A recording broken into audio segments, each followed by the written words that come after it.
calling back into a live show. We are reconnecting you now. I guess it don't want to play around, but we still down. I'm glad to be here, and I'm not going clown. Yo, but it's okay. It's like surround sound. I can hear it in my ears and in my face, and when it starts pounding, we gonna hear the bass and the taste, and I'm going to give y'all a little flavor. It's gonna be y'all right, me, you, and neighbors, but it's gonna be y'all right. Yeah, it's the Urban Therapy with Sun show tonight. Well, today I play the way I want to stay. All up in your face is good, but I'm not way crazy, but a little bit. We gonna do this thing because we just yo today on the Urban Therapy with Sun show, we talking about the point where you have to accept that it's you, not them.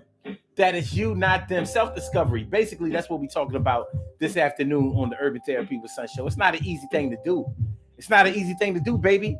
To come to the conclusion that a lot of things that have been happening to you and that go on with you is your fault. I know we don't want to look at it like that. We already been stressed, but now we got a whole nother test. You mean to tell me that I got to accept that it was my fault? I'm not trying to hear that my fault is really deep. It's just like, what's this stuff? It's my mic. I'm going to tell y'all something. I need to talk to y'all about this thing because we got to make sure that we get it going on and popping. Got to do a little self-discovery, my king and queens. Yo, speaking of king and queens, yo, Robbie Ming is all up in here doing a thing. Word.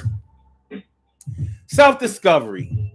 You know, we spend our whole lives trying to get to know ourselves. We do. We spend our whole lives trying to get to know ourselves. And some of us get to know ourselves really early, and some of us take a little more time than others, but it doesn't really matter how long it takes because you're going to start changing and evolving as you start to learn more about life, more about love, more about yourself. And so you can expect the changes to come, and you're going to have to accept those changes the same way that you would expect or hope that other people would accept the changes in you. But it's bigger than that. You have to take responsibility for all the little things that you do with word. So it can't always be it's them, it's you. You can't always move down Florida, down Atlanta, down to North Carolina, down to Texas. You got to make sure that you make that. What's your the next man? Hold on, y'all. What I'm saying is this. It ain't always the people over here that be doing this and be doing that. Sometimes it's you. And once you start to accept that sometimes it's you, then you can make sure you can start working on it not being that way anymore. So let's get it pop. Let's get it popping. Urban Therapy with Sun 752. And this is the Urban Therapy with Sun show. We do this every single Saturday afternoon from 1 p.m. till around 2:30-ish. And the reason that we say 2:30-ish is because sometimes it gets so heated that we just have to do a little OT on a Saturday. And it is Saturday. This is the show where adults come out and play with other adults. We laugh, we cry, we argue, fuss, and fight, bust it up with each other, go back and forth all crazy. Well, actually, we go back and forth and bust it up all crazy. We take an introspective look into our own personality to see the way that the universe projects us into this thing called the world and try to figure out this thing called life. I'm your host, Sun 752, aka Omar with the. And if you can't say Omar with the, well, then you just say Omar with the R. This is the Urban Therapy with Sun show. And I'm so happy to be here. I'm happy to be alive. I'm happy to always be in a state of existence where I can make things a little bit better if they were going downhill, and we can change things. So what up, though? What up, though? Shout out to all my peoples in the D, my BMF family. Not I don't know them, but I do know real people in the D, Detroit. Shout out to y'all. But what up, though, y'all? Self-discovery. Coming to the like owning your responsibility, owning your part. Living up to the hype of taking ownership of your life and deciding or submitting to the fact that yeah, maybe I could have done this different, or maybe I could have done that different, or maybe I put a little bit too much of the onus on this and that, and them. And maybe it was just a little too painful at times for me to look at the situation honestly and truthfully. And maybe I didn't try hard enough. Maybe some of the things that I did could be conceived as a little bit slimy, grimy, backhanded, unfair, abusive. Maybe when I speak about karma, when we speak about karma, maybe I'm talking about myself. Maybe I need to do something in order to make the situation better than it had been before, because I haven't been doing a whole lot to improve anything, anywhere, with anybody. It's not an easy thing to do. It's really not. Self-discovery is hard because a lot of people associate self-discovery with self-hate. Well, if you look at it like you a bad person, then you know, it can take away all your inhibitions, and then you can start just acting devil-like. Satanic, baby. But no, it's not about all of that. It's about trying to do better for yourself, by yourself, within yourself, around yourself, by trying to figure out what your part in or your role was, anything that happened to you. And that's whether whatever happened to you is bad or good. A lot of times we only look at the part that we play in a situation when it all has come down on us, when we feel like we've hit rock bottom, and we know that we don't have no excuse. Everybody else is already pointing at us like it was your fault. You did it. If it wasn't for what you did, if you would have listened, if you wouldn't have been so hard-headed, if you wouldn't have been so busy trying to do this and do that, then we could have all ate. We could have all had stuff. We could have all been better. We could have all been in a better position. We wouldn't have lost this, that, and the third. A lot of times we don't look at ourselves and the role that we play in things until things like that happen, until we've exhausted all of our egoistic resources. Y'all know what egoistic resources are. Those are the things that you point to when anybody tries to criticize you, whether it's constructive criticism or whether they are straight up trying to diss you. Yeah, your egoistic resources. Those are the things that you reach to make yourself feel better when something or somebody has made you feel bad. So somebody said that your hair was messed up, that your hair falling out. It ain't looking good. Your shit look like a mop. Your weave ain't intact. Your ego tells you to say, yeah, but I got this fat ass and all the men love me. Plus, I got the juicy twat. You ain't got the juicy twat. That's why you can't keep a man. You can't keep a man. Can't keep a man. Men, you know, men do it the same way. You know, a man often will point to how much money he makes. Yeah, but I'm getting paid though. I'm getting paid though. Yeah, my wife left me, but I'm getting paid though. I ain't spoke to my kids, but I'm getting paid though. And everybody's trying to hate me, but I'm getting paid though. They just jealous because I got the money and they don't got none. And I got a whole lot of that, more than you, son. Your egoistic resources, when those run dry, a lot of times then people will finally look at the situation like, okay, all right, you got me. I got crumbs all over my face from the cookie jar. You know, T. Carey Wright took the cookies from the cookie jar. Who, me? Yes, you. Couldn't be. Then who? Later took the cookies from the cookie jar. Who, me? Yes, you. Could be. Then who? Stacy took the cookies from the cookie jar. Who, me? Yes, you. Couldn't be. Then who? Rob took the cookies from the cookie jar, and she didn't get real far. I saw the crumbs all over her face. She left even more crumbs all over her space when she was eating, treating it like the Cookie Monster. And that was the Veggie Monster. Now it's still the Cookie Monster. But anyway, y'all know what I'm talking about. You know what I'm talking about. Robbie Ming says, I used to I used to point the finger at everyone else.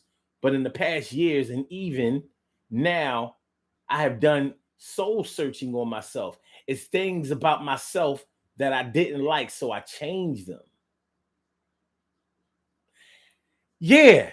And I was talking about your egoistic resources, Rob. We got to be careful about the things that we change, which means that we have to do a lot more self-discovery to make sure that our focus on what to change is what needs to be changed. Sometimes we want to change the easiest thing. Real shit. Sometimes we want to change the easiest thing. We want to take the least painful route. And I don't blame you. I don't blame you. I mean, life is all about maximizing your pleasure and minimizing your pain. So sometimes, a lot of times, you might say, all right, I'm going to stop smoking blunts. What you failed to do is say you're going to stop smoking weed. Well, I'm saying, though, you got to start. You got to start somewhere. So I'm going to stop smoking blunts. From now on, no more Phillies, no more Dutch Master, no more Optimos, no more Titan blunts. None of that stuff. No more backwoods. None of that stuff. I'm a smoke. So that way my lips won't be dark no more. I won't have the lips, the black lip smoking lips. I won't have the blunt smoking lips. So as I starting to brighten up around the mouth area,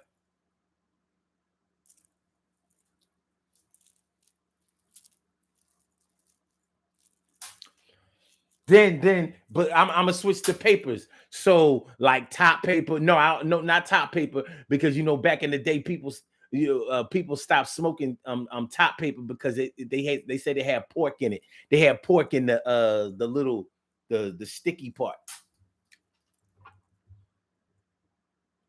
They stopped smoking that. So I'm gonna go to zigzags, and I'm gonna go to easy wider. No swine in the paper. No swine in the paper. So, yeah. So that's what we're talking about today. Self-discovery. Taking ownership in the things that have happened to you. The things that you do. The things that you do. The things that have happened to you. So let's get ready. I see that we have a caller on the line. Uh-oh. I'm going to have to get him in here in just a second. I see him this time. I see you. Something tells me he's going to give me an earful too. Some of y'all might have figured this out by now, but it's all good. It's all love, baby. It's all love. But yeah, the point where you have to accept that it's you, not them. You. Yeah. You've been jerking people, effing people over, and you've been using excuses in order to be able to do it. Like, well, such and such had a father growing up. I ain't have all that. They was born with a silver spoon in their mouth. I didn't have none of that. I had to work for everything that I had. I had to steal. I had to rob. I was hungry many nights. I didn't have any support systems. I had to drop out of school. I didn't have the luxury of parents that could pay for you to go to college. Pay for me to go to college. That wasn't an option for me. My life was all about survival. You hear people talk about it all the time. How many people do you know talk about how they raised themselves? Well, I ain't my mom and my dad, they ain't really raised me. I raised myself. I've been on my own since I was 13. Some of them really believe that. And I imagine that for some of them it's true, but it's never all the way true. It's never all the way true. Somebody helped you out. Somebody took you in. Somebody provided for you. Somebody showed you the way. Somebody taught you. Somebody tutored you, mentored you. Somebody fed you, clothed you, something. You may have still had to have figured things out on your own, and fought for certain things and took your bumps and bruises, maybe way more than the average person, but you didn't raise yourself. You didn't make yourself. You're not a self-made man. And it's disrespectful that you're taking away the credit that you owe somebody else for you getting to where you are. Sure, you should be proud of yourself, but keep it a buck. Keep it 100. TK Wright says, Robin, I try to do the right thing, but during my most stressful years, I said or did things that should have been handled better. Yeah, I think we all do that. She also says, Robin, I had to self-assess and apologize, then change my behavior. Rob says, Omar, I look deep down inside of myself. And things like cursing, I was doing too much of that. I didn't care about people's feelings. My attitude was terrible. You know, when you're going through a tough time in your life, when you're going through that really rough patch, it can make you defensive. It can. Because sometimes you don't feel sometimes you feel like there's a force against you that may not even be anybody else. You know, the 5% Muslims, the 5% Nation of Islam, and the Nation of Islam itself, they spoke of a mystery God. And they used to always say that we pray to a mystery God, like some God that's supposed to be in the sky, somebody that we don't even know, that we're trying to treat better than the people that we do know. Here we are worshiping a God that we've never seen, never heard, never, not even sure of what he looks like or any of those things. But our fellow man, we treat like shit. And sometimes we feel like that mystery God is turning our lives inside out, shaking us up, etch-a-sketching some of the great things that we've written, done, said, put together, constructed, built. And when he hurts us, when he takes people out of our lives, when he takes things away from us that we worked so hard to get, we say that he's just teaching us lessons and this is necessary and it's in his plan and it's all a mystery plan. Meanwhile, you hear suffering, and people suffer differently in their lives. So I'm saying all of that to say that it can make you a bitter person. It can make you an angry person. It can make you disruptive, and it can make you irritated, and it can make you defensive because you feel like there's a mystery force out there that's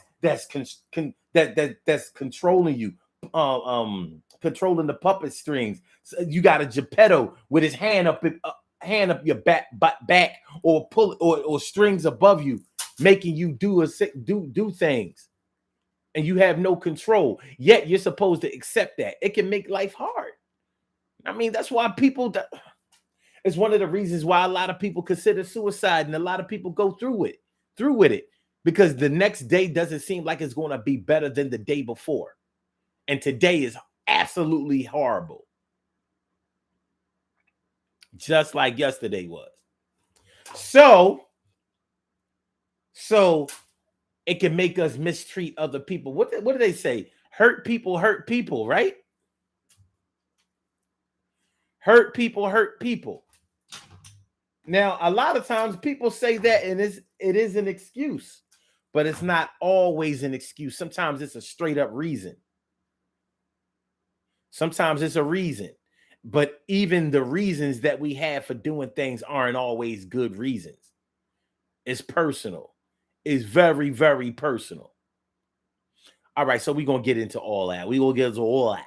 We're gonna get into all that. So we gonna do the thing. What did I just do? What the hell, man? What the hell?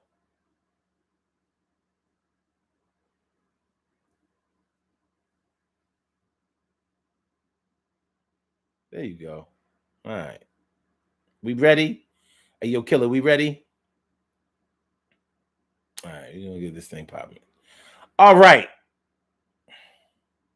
My bad, y'all. My bad. My bad. Do do do do do. My bad. Do do do do do. Bad to the bone. All right. We have a caller on the line. Caller with the last number 6606. Welcome to the Urban Therapy with Sun show. Thank you for waiting. Thank you for holding on. It's a pleasure to take your call. It's all yours. it might be. It might be. Hey, how you doing, Go? Feeling like a real man should, man. You know what I'm saying? How are you? Yeah, I hear you. I'm doing all right, Hey, you know what? You're talking about God, which is a topic that I can talk on for about, I don't know, a good 200-300 years.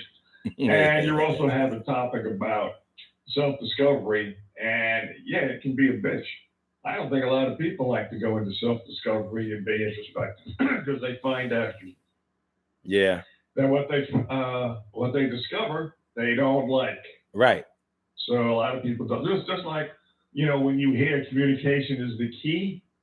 You know how people say that all the time. All the time. And the underlying assumption is that if you communicate and you actually tell the other person understands what you're saying, and they relate back to you, that's how it's going to solve the problems in the relationship. Guess what? It doesn't. It doesn't. And there's a couple of reasons for that. Huh? No. I was just co-signing what you're saying. Go ahead. Oh, yeah. And a lot of people do not want to fully communicate because they know, just like if they were to discover and do a little journey into their own psyches, that you know what, my babe doesn't love me anymore. I don't think, and that might mean the end of the relationship. I don't want the end of the relationship. I want to try to hang on and try to make things work. So communication is not really the key, in my opinion. And self-discovery is an important thing. I like what one of your chatters said, is that he discovered some things about himself and he corrected it. So it's a good thing. Yeah, it is a good thing in the end. A lot of times it's hard in the beginning or even in the middle, because once you accept that something is wrong, then you're obligated to go and change it. And changing things about yourself also means changing things about your situation and your environment. So you're not the only one that's affected. And when you're conscious of that, it can make it even more hard. Like for example, let's say if you have a drinking problem or a drug problem. The truth of the matter may be that even though you have a drinking problem or drug abuse problem, because you have been drinking and drugging and whatever, it may have allowed you to hang around with certain people, maybe even take care of certain people because maybe you weren't in your right mind. After you stop doing those things, after you take away that crutch, now the same people that you may have been associating with, helping out, having lived with you, taking care of what I want to say, providing for, you may not be able to do that anymore. So you're going to lose a lot, and you may not be ready to lose all of that. You understand what I mean? Yeah. Some of those people may be good people, but the avenue for them to be able to be in your life is these drugs and these drinks. Without them, you don't need these people anymore. And guess what? They may not need you anymore. So now what? We may not have planned that far. So it's hard. It can be hard. It is. Yeah. Sure. And you're talking about an extreme case where other people are dependent upon that particular person, and that person dependent upon them. And he may feel or she may feel a responsibility towards them. So it is hard for that kind of person, because if that person says, I have to give up drugs or I'm going to die, or I have to give up drinking or I'm going to die, but that means that I can no longer associate with somebody that I like, or find out that now that I'm sober, there's no reason for me to like them anymore. And it does. It changes your whole environment, changes your whole attitude towards the future. Sure, I can see that. Yeah. And your ego tells you, listen, I've built myself up my whole life to be this way. I've come this far. Like you may honestly Mm-hmm. believe that you finally know yourself, believe in yourself, and have self-confidence. You may actually believe that. But once you really peel back the layers, you realize like I really don't have any of those things. I've been using a lot of these things as a crutch to appear confident or appear like I have self-control and stuff like that. But in all reality, I'm a scared little punk. That's why I don't like to be alone. That's why I always have a bunch of people around me. And that's why I do these things. That's why sometimes I even get in trouble. So it'll bring attention to myself. So at least I have a goal in life on a regular basis, even if it's just trying to climb out of the holes that I've dug for myself. It's not easy. No. Hey, as a matter of fact, did you ever see the movie The Town Without Pity? I didn't. With Kirk Douglas and Robert. You didn't? Wait. What's the name of the movie? Town Without Pity. It was back in 1960. Oh wow, no, I never saw that movie. Yeah, Kirk Douglas in it. Okay. Yeah. Well, the reason I bring it up is because when you're talking about people making self-discovery and not trying to realize some stuff about themselves, it's The Town Without Pity. The theme of it was that there was a girl who was raped by 4 GIs. It was supposed to be 1960 Germany, and was fairly occupied by America. So 4 GIs went out, saw a chick, raped her. Now what happened was one of the guys, played by Robert Blake, didn't even touch the girl. But what he did throughout the trial, he denied that he did not rape her because he wanted to make people feel that he was a real man, a real gigolo. Wow. He could not get it up. Yeah. Wow. So he was going to jail. Yeah. Can you believe that? 25 years. Oh, he got sentenced to 6 years at the end. But he was facing 25 years or the death penalty, and he was willing to risk not being seen as a man. He was willing to risk, rather, being seen as a rapist rather than an impotent man who couldn't fuck anyone. What's the year this? Wait, what was the year this movie came out? 1960. I didn't know they had a theme. I didn't know they had themes like that in movies like that in 1960. Wow, I gotta check that out. Yeah. Yeah. Well, the rape scene, of course, was obscured. Of course. In the trial, yeah. But in the trial back then, Robert Blake, he stands up, he's at the bench, with his other 3 co-defendants, and he's saying, because there was a psychologist he was going to before he and his friends went out to the town, and then they raped the girl, and he just went along for the ride. So he was going to a psychologist, and the psychologist was called on the stand, and the psychologist says, because he was a German psychologist, this soldier has a very bad problem with impotency. He cannot get it up. He cannot have it. And when he says it, Robert Blake jumps up and says, "You're lying, but my lawyer made you lie. I did it. I raped her." Blah, blah. Whoa! Imagine the self-image. Yeah, that's crazy. So that goes right back to what you're saying. Yeah, that's a really good example.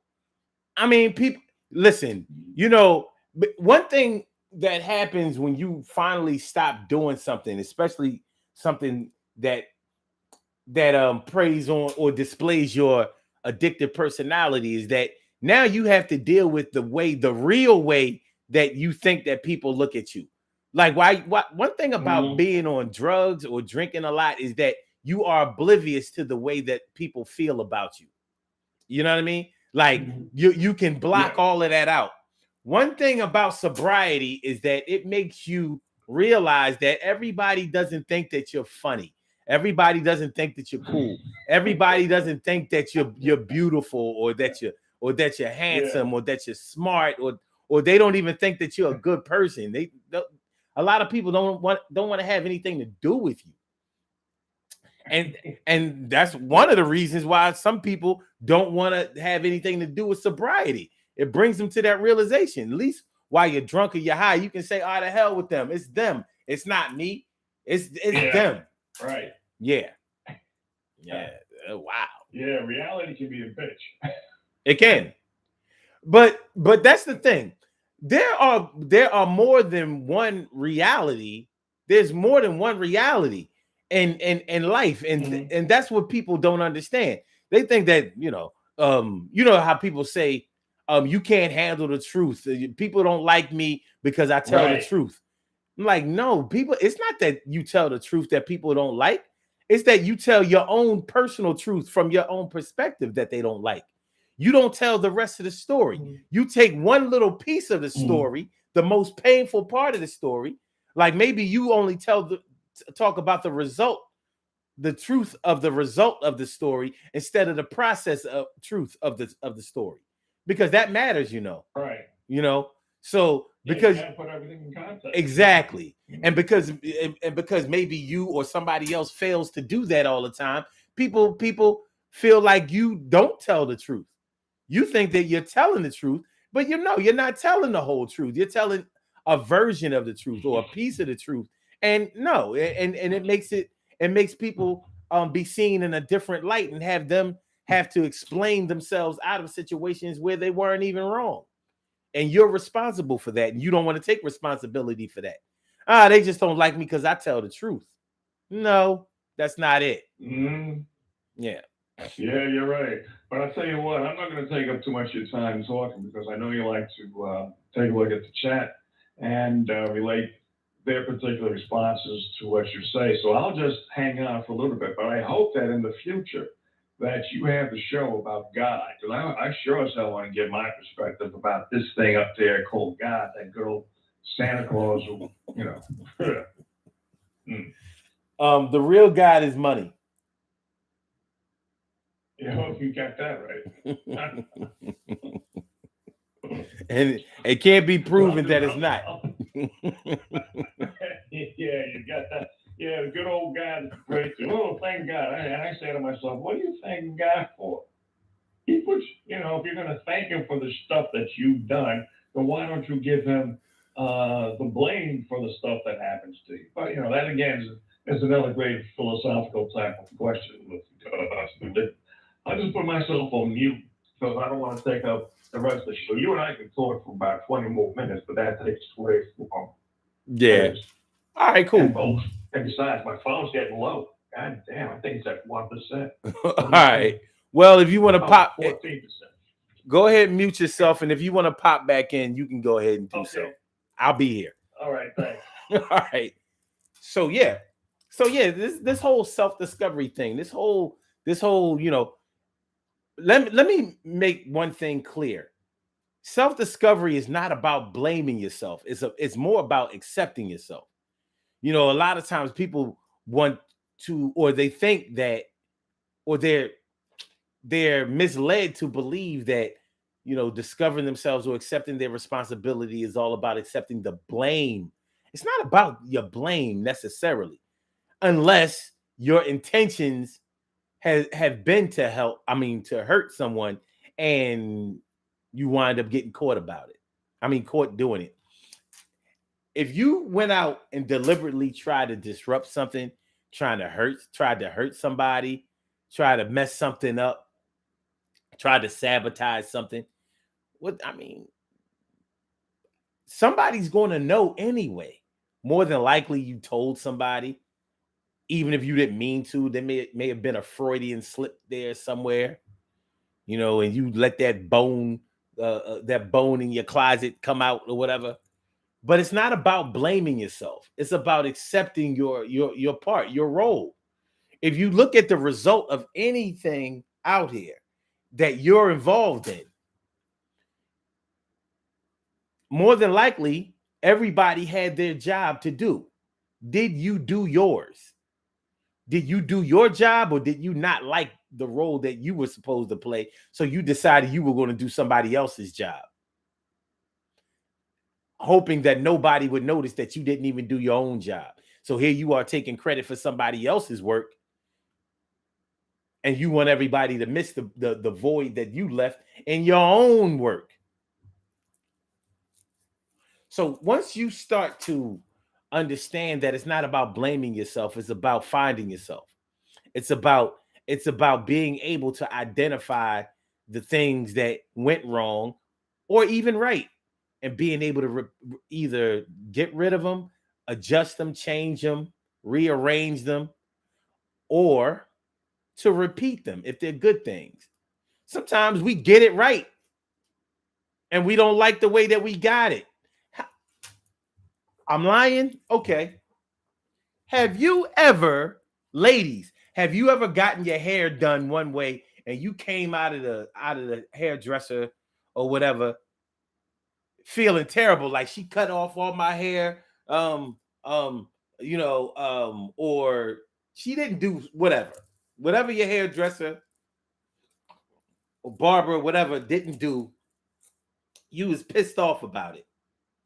And when you came around the way or whatever, people started saying, "Hey, your hair looks nice." And you like, what? No, it don't. She cut off all of this and she did this and she blah, blah, blah. And she's like, yeah, well, your hair is shorter, but I kind of like you with short hair. I never really thought about you having short hair before, whatever. But I think it looks nice. You doing that. That's nice. And you thinking like, sometimes you might be pissed off about it because you were really trying to keep your hair. Something like that. The hair thing is just an example, but it could be something like that where you were really down on yourself about something, but from somebody else's perspective, they were like, "Hey, cool, nice," and you like, what the hell?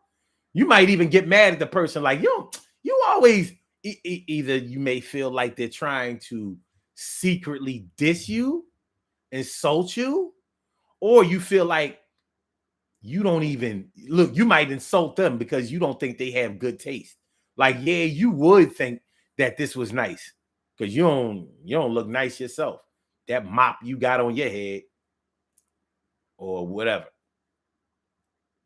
So you're all ready to be defensive. And somebody is really trying to tell you that their opinion of you is like, wow, pretty cool. You were brave to go out and try something like that. But it works on you. You work in that thing.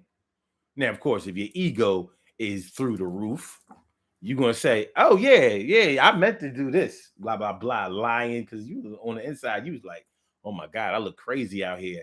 I'm ready to go stay in. I might use up all my vacation time trying to grow my hair back in the house. But somebody gave you a compliment and all of a sudden you feeling better. But yeah, our opinion of ourselves is not always the opinion that other people hold of ourselves. More than likely, the way that we feel about ourselves is totally different from the way other people feel about us. And sometimes we don't like that. We want everybody to feel about us the way that we feel. As a matter of fact, sometimes we want to make them feel the way that we want them to feel. I feel this way about me. I want you to feel this way about me too. It's the Me Too movement. You understand what I'm talking about? So things like this can keep us from seeking out change. It can keep us from discovering ourselves. It can keep us from learning and doing what we're supposed to do or what we need to do. It can delay the process of us getting on the right track and improving ourselves. It really can. It's a lot easier sometimes to say, well, it's them. Those people over there, these people here in Philly, they don't do this. All they do is hate. All they do is blah, blah, blah, blah, blah. Now, I'm guilty of that because I really do feel like people in this city, they call this the city of brotherly love, but where's the love? It's a lot of hate. We do our people in bad that are trying to get out there and involve people and become successful. We do them bad. We really do. And it's a fact that a lot of us, especially in the entertainment industry, a lot of us in the entertainment industry have to go somewhere else, and where we become famous around the world or nationally or something like that, then we can come home and everybody wants to be our friend. But when we were here practicing, when we were here struggling, when we were here building something, nobody wanted to be a part of that. He corny. Man, I went to school with him. He used to dress like this. He used to smell like pee. She used to be dirty. She ain't have no hair. I don't know, whatever. We do each other in, and we have that mob mentality. So what one person thinks, then a lot of us think the same way. And I don't know if it's like that in other places. I imagine that it is. But I didn't grow up in a lot of places, and I didn't live in a lot of other places. I grew up here and I live here, and I've seen it get worse. I've seen our respect for each other, our admiration for each other, and our support for each other. I've seen it wane and decrease, even in the political structure. I've seen how I feel like in this city, I feel like government used to do, I feel like local government used to do more to try to help us out, to try to keep our heads above water. Now I feel like they're cutting us off right at the knees. I feel like they're trying to topple us, take all of our money, take all of our resources, turn us against each other, have us believing that there's nothing but crime going on in the city. Crime, violence, and murder. And this is a violent city. But I think that the violence has come from somewhere else. So I think we have to look at those things. Look at the things that we have done to do the opposite of improving ourselves. So maybe I'm wrong when I say it's the city of Philadelphia. This is a hating city. This is a jealous city. This is a non-supportive city. But I do feel that way. And I would never speak bad about Philadelphia before. I thought this city was the shit. Now, not so much.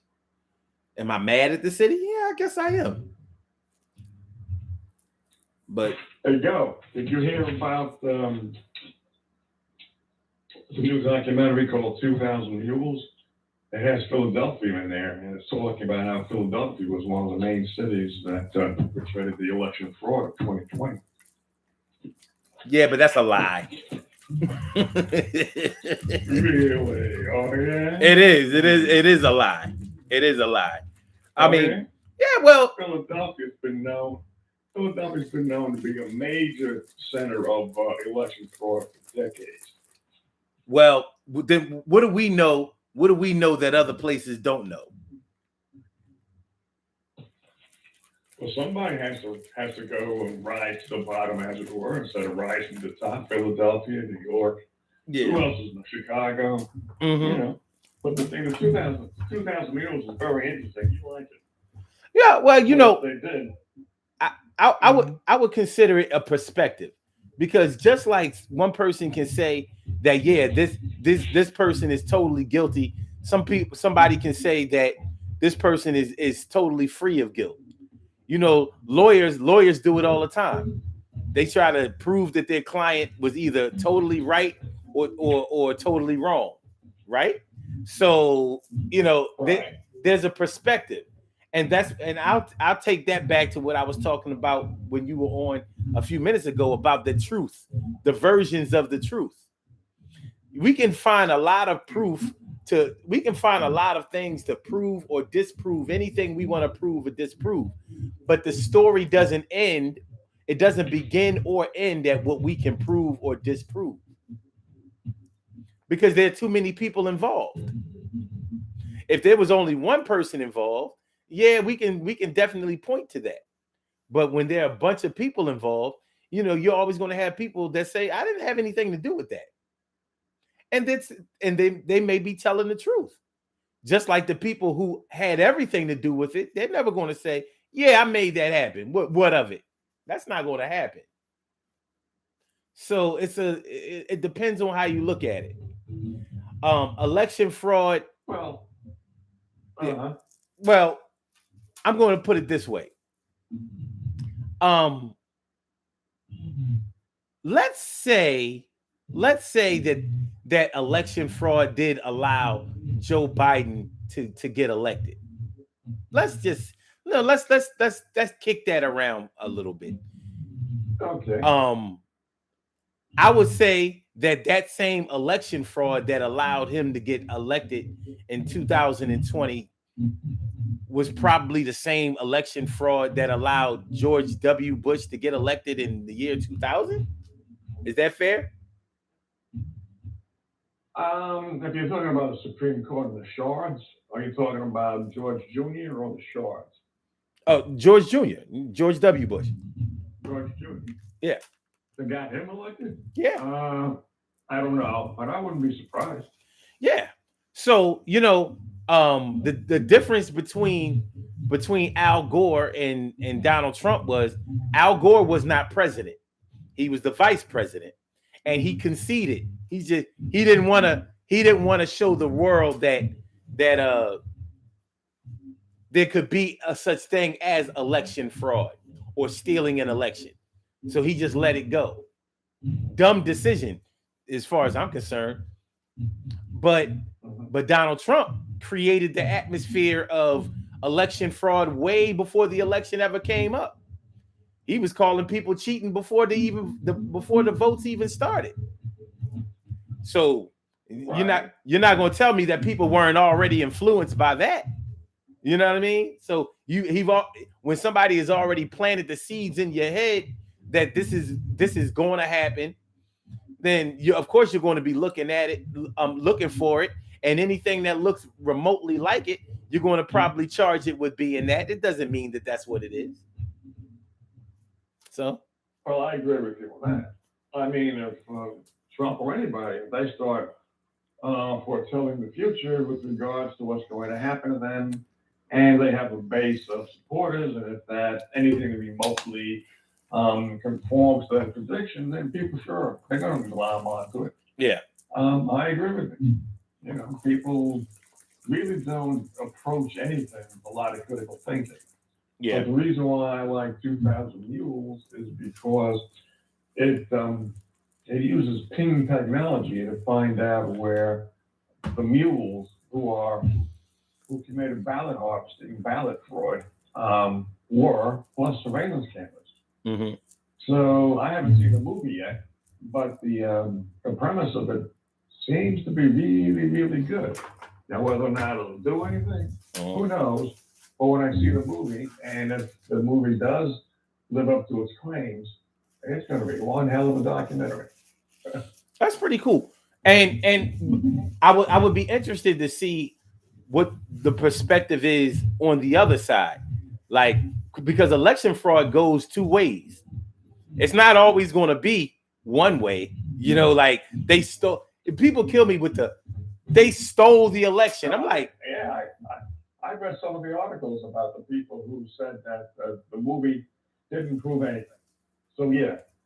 No, what I'm saying is, from what I read, I'm sure that there's validity in the findings in the movie, but but there should probably be findings on both sides. It can't be like all Joe Biden's people did the stealing and no Donald Trump people. Like you going to tell me that all Donald Trump's votes are accurate and most of Joe Biden's aren't? I'm not so sure about that one. You know what I'm saying? Like, the way that you say most of Trump's going to be accurate and most of Biden's, yeah, I would say so. And if you're going to say that some of Trump's people supporters do some cheating, I wouldn't be surprised if they did. Did they do it on the scale of Joe Biden's the Democratic Party? I doubt it. Well, Donald Trump is a lifelong cheater. Documented. He's never played straight. He'll even tell you that. He always talked about him cheating before he started running for president, didn't he? He was very forthcoming about his cheating. All of a sudden, he becomes president of the United States, and you're trying to tell me that you've been honest all this time? You know, we got tape, we got video, we got audio. You 40 years talking about cheating and how only dummies don't cheat. 40 years of you saying that shit publicly. Now all of a sudden you're honest, Abe? I don't think so, Donnie. Nah. I don't think so. I mean, and you know I'm telling the truth. Not only would he talk about, he would talk about cheating. Yeah, go ahead. And as a result, he probably had to cut a few corners, take advantage of some tax loopholes, or maybe do a few illegal stuff in order to get his business. I didn't vote for him because I thought of him as a megalomaniac.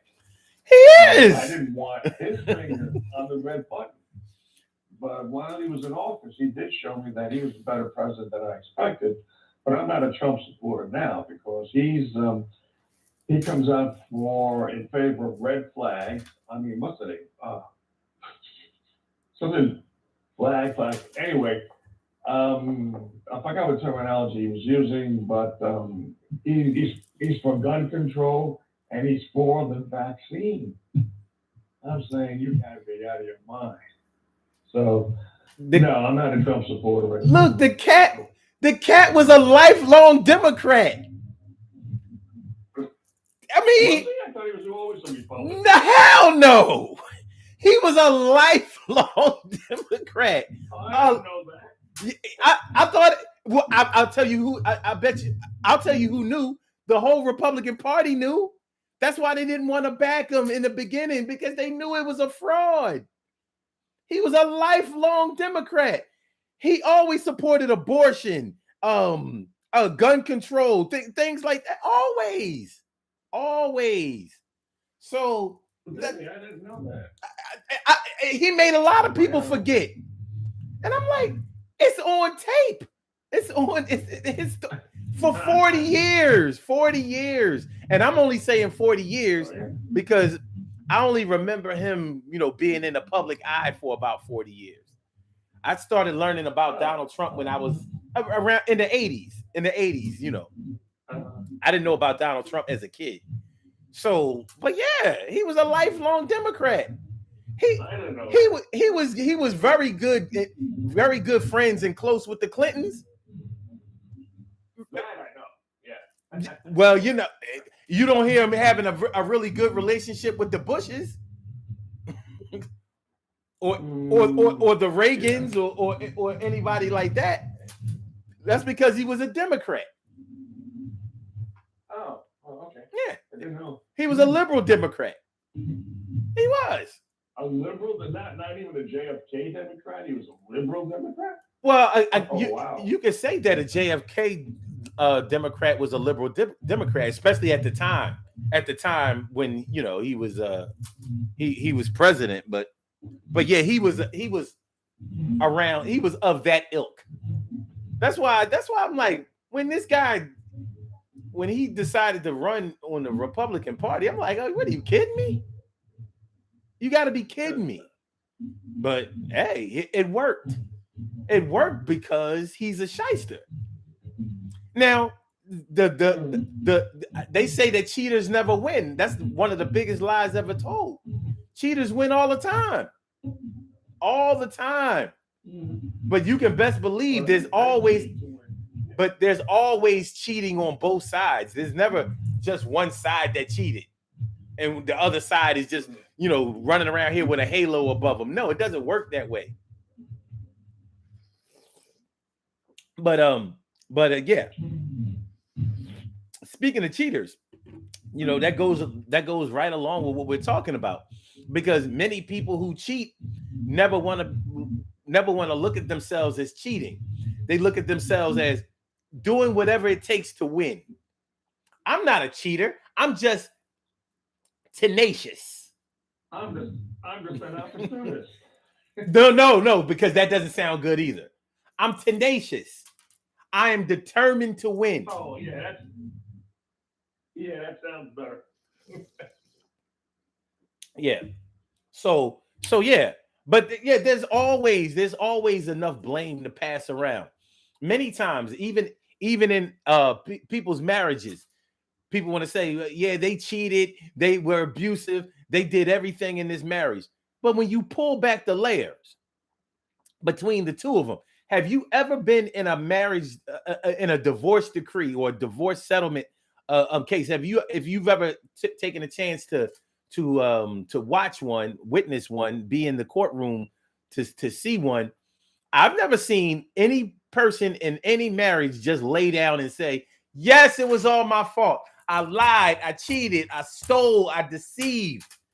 They always say, well, yeah, I may have gotten caught doing this, that, and the third, but they're no angel. They've done things too. And a lot of times they say that it's true. It's true. Both sides have done some things, but you put them on a scale, and which side is what weighs the heaviest is the one that has to pay.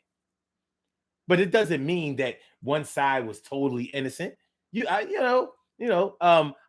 heard women say it all the time. We would still be married to this day if he didn't, if he didn't, if he didn't, if he didn't, if he didn't. I've heard men say it too. If that lying, stupid whore, had she not been out there, trying to fuck everybody, then we would be here today. We would still be together today. He's not going to take his ownership in what happened because he's hurt. So he's speaking from a place of hurt. Everybody does it. Doesn't make it true. Doesn't make it accurate. Now that's true. That is true. People do talk from a place of hurt. When their heart is full of the memory of the daggers they believe were shoved into their backs, into their hearts. Yeah, all they remember is the pain, and that's all they're speaking from. Yeah, you're right about that. Joe, in a boxing match, both pugilists are trying to hurt each other. And what hurts the most is when one gets a chance to hurt one before the other one gets to hurt the other. I was trying to knock this guy's head off, and he messed around and knocked me out. I was winning the whole fight, and he caught me one and buttoned me up. It hurts. But guess what?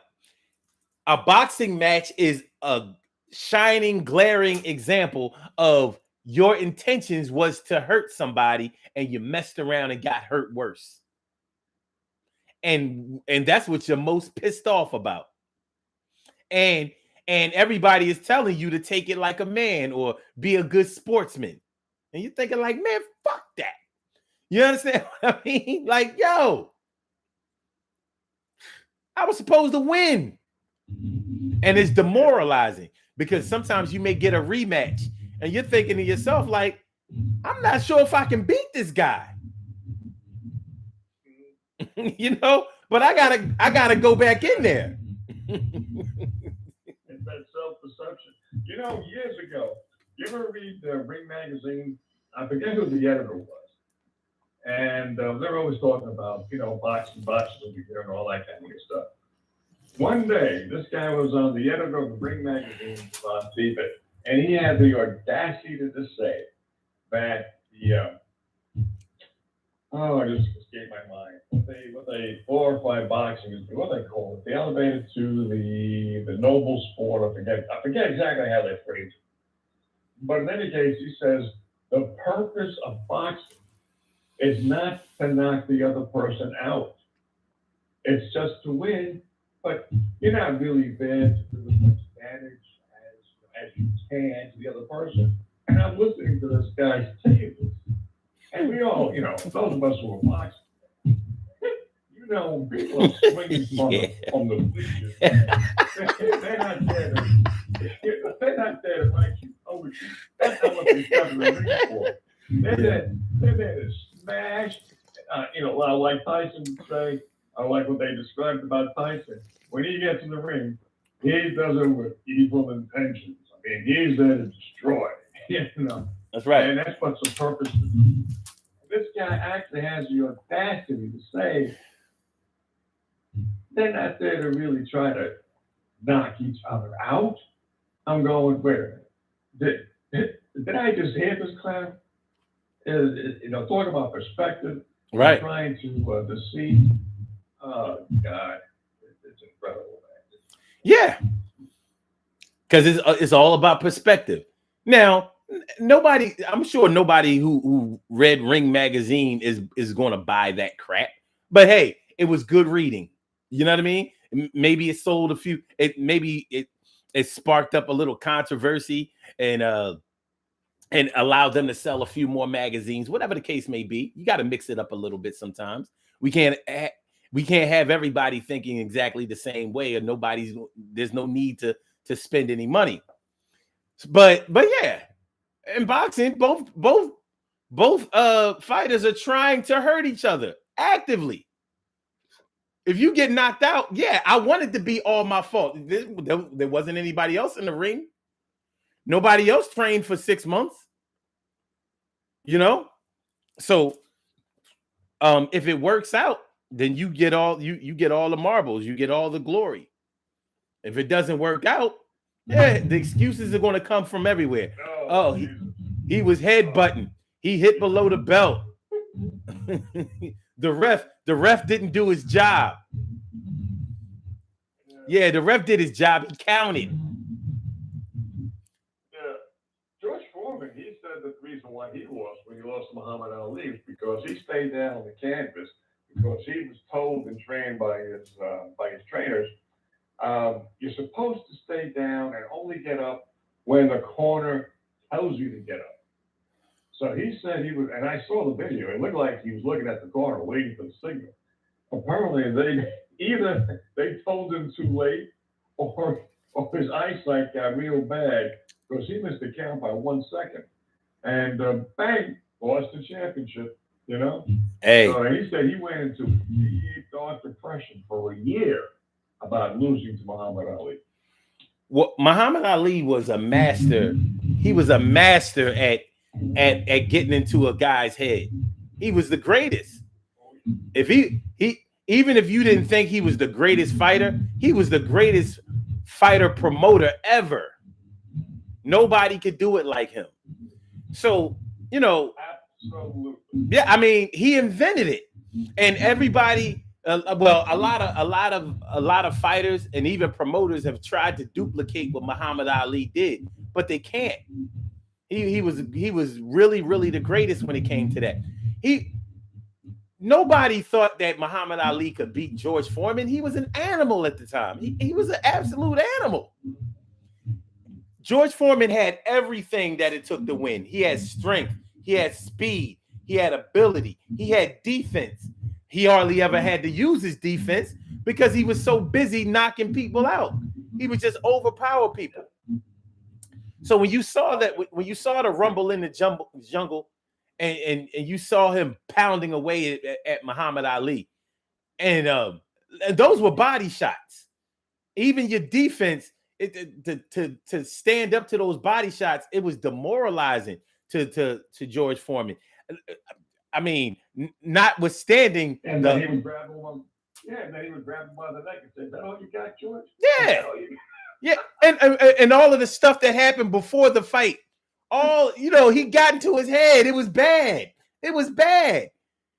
By the time the fight came, he had already lost because he didn't want to do anything but beat the guy up. God. Yeah, he had to have psychological stamina going to Zaire because Ali Bombaye. Right. Millions of people. Yo, it was crazy. What a circus.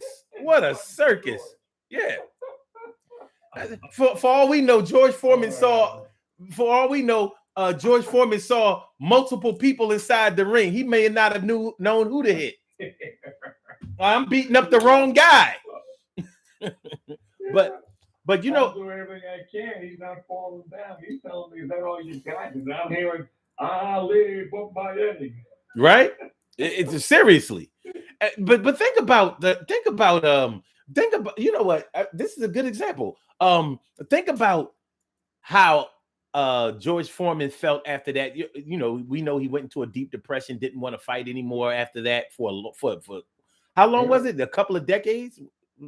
No, at least another decade before he fought again. He came back something like when he was in his 40s. So yeah, a couple of decades. Yeah. But the depression was like a year. He expected to knock out Ali in no more than 2 rounds. Right. And many people would have said the same thing. But imagine the soul searching that he had to do after that. You know, that had to be where his self-discovery had to come from, or where his depression had to come from. I mean, we're talking about a man who named all of his children George, male and female. So we know, so we know that his ego is somewhere that we've never seen before. But on top of that, to fail like that, and he was the only one in the ring. He can say that his corner told him to do this, and his corner told him to do that. One thing his corner didn't tell him to do was take the shots, and he had to take them. That is true. But the same, leave your chin out there. That's right. And the same thing with Ali. Even though Ali won the fight, I'm sure that morally, because you know, we know that Ali had a conscience, regardless of what he did in order to win. He had a conscience, I should say. And imagine when he was diagnosed with Parkinson's. If anybody who thinks that Ali didn't blame himself for getting Parkinson's, you'd have to be crazy. One thing about an illness is it wakes you up to everything that happened before, especially an illness like that you can't catch from anyone or anywhere else. So I'm sure he's thinking like, you know, I didn't have to take all of these shots. I could have bobbed, I could have weaved, I could have, you know, like I didn't have to take those. I didn't have to do three separate fights with you know what? Yeah, you know who I'm talking. Joe Frazier. Yeah, 3 fights with him with Joe. Joe. Yeah, he didn't have to do that. You know, and you're not going to tell me that I'm sure Joe knocked something loose up there. No way. He didn't. You know what he blames it on? Either him or his corner, Angelo Dundee, or himself, maybe just, I don't know, separated together. He blames his condition on taking too many shots in the gym. Wow, really? Yeah. Wow. So it was Larry. It was. So but, you know, he never really got hit in the ring. All of his fights, even with Shavers, I think Shavers knocked him down. But he got, and Norton broke his jaw. He broke his jaw. Those about 4 fights. Yeah. You know, that's about 4 fights. But the rest of them, he had about 31, 32 fights. He barely got touched. Liston never touched him. Yeah, but he didn't get touched early in his career, but after he had to take time off and not going into the army, that's when he started taking those shots. You know, so all of the fight, yeah. So those are the ones that counted. You know, he missed being able to box in the prime of his career. We don't know how great he would have been. You know, for him, in my opinion, he's the greatest. He would have been, he would have been so terrific. Because you were saying maybe even not technically, I think he was the best heavyweight ever. Not only was he the great, I don't think it's up for debate. You know how to bob and weave. Yeah. You don't think so technically? No, I said I don't think it's up. I don't think it's up for debate. I don't think it's up for debate. Oh, he was amazing. Mm-hmm. I've never seen anything like it before or after. He was masterful.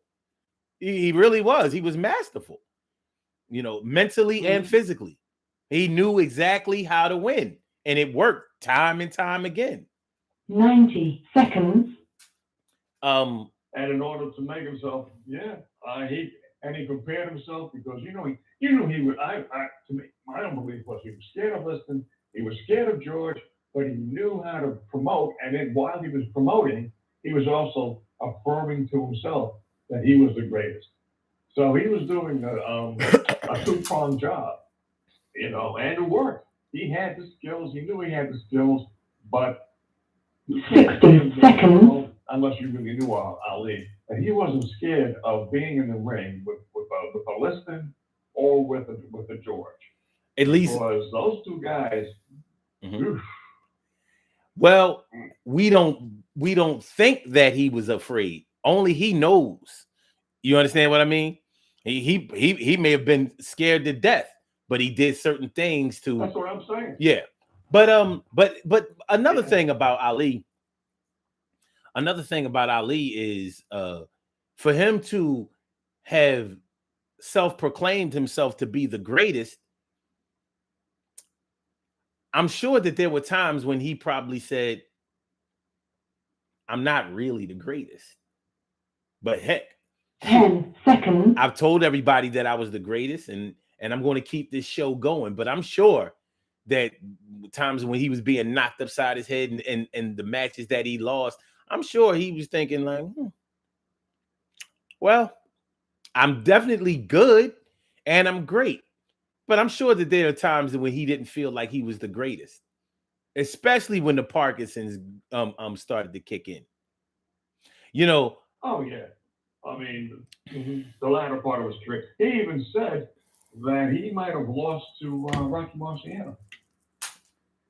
He didn't fight Rocky Marciano. I know he didn't before him, but he said if he had, he might have lost it.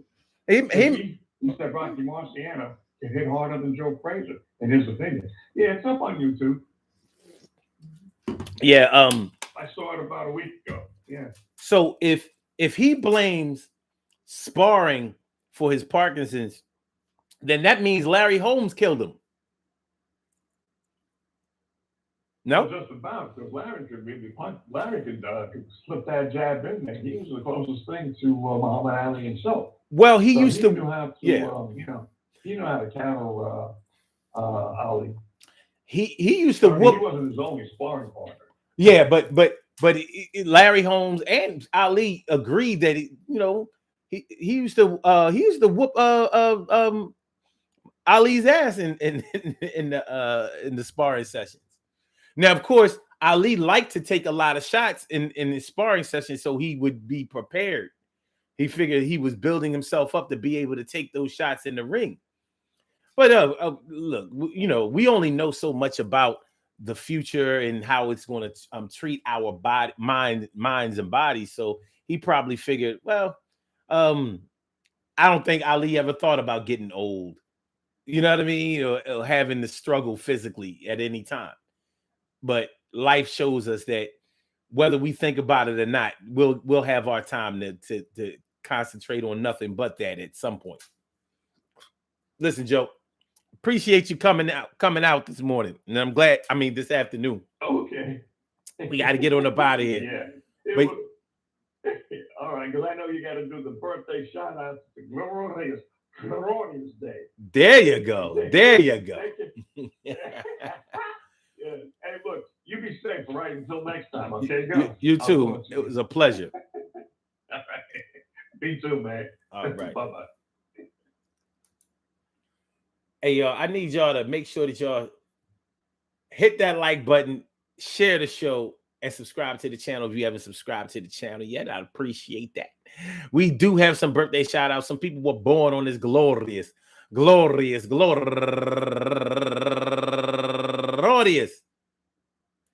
May 14th, and they deserve to be acknowledged. So let's go about our business of acknowledging them and making them feel special because they are special because they are special because they are SPECIAL. They get the RESPECT. They are SPECIAL. They get the RESPECT. They are SPECIAL. They get the RESPECT. They get number one out the box.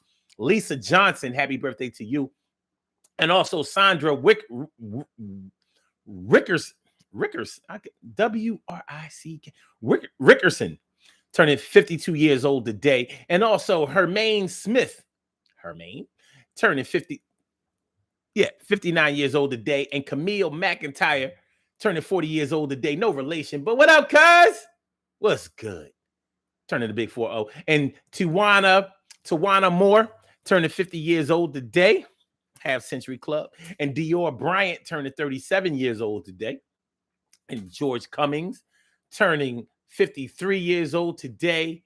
And Will Winston III turning 58 years old today. And my girl Selena Bush.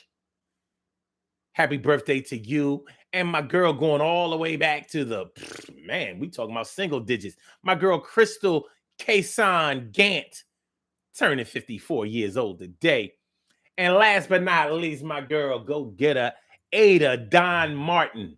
Happy birthday to you, ma. I want to say happy birthday to all of y'all and anyone else out there who shares this birthday on this glorious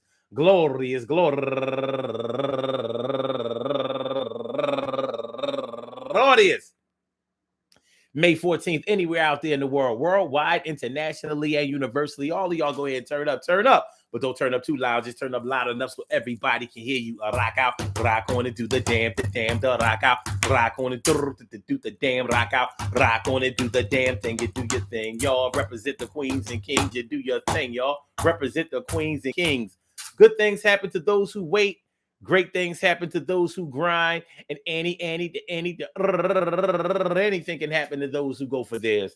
So go hard, go for yours, and remember, man, listen, self-discovery, conceding that it may not have all been their fault. It may have been some of your fault. It may have been a situation where you could have done better. Your intentions wasn't always great, and you got caught out there, and now it looks like hate. But I state that we can improve, and you can change the way you move. And if you do, then you will grow just like a flower, and that flower will be beautiful every hour and waking minute of your life. And you can do this thing, because your life is worth living. So you live it day by day, and it's going to be okay. It's going to be all right. I say it's going to be chill. Thanks for coming on through, y'all. Y'all like a thrill. Shout out to my man, Ja Biggs. I see you crept on through, man. Good to see me some you. All right, y'all. So, peace to all my day ones, my everydays, and my brand news. I love y'all to death. Resuscitate y'all. Love y'all right back to life. We will be back tomorrow afternoon, 1 o'clock, for another Urban Therapy with Sun show. I hope y'all enjoyed listening to the show as much as I enjoyed broadcasting it. Shout out to my man Joe for calling in. Shout out to y'all in the chat for chiming in. So let's do this. Blog Talk, we get you out of here. It's time to go. Gotta get out of here, my dear. I said Blog Talk. I know you gotta go. It's gonna be all right. See you tomorrow. Whoa, whoa, whoa, whoa. Whoa, whoa, whoa, whoa. I said whoa, whoa, whoa, whoa. Thank you for using Blog Talk Radio. Goodbye. Yeah, and for my YouTubers, you know just how we do, but thanks for coming on through. See you on the other side, my boobers. Peace.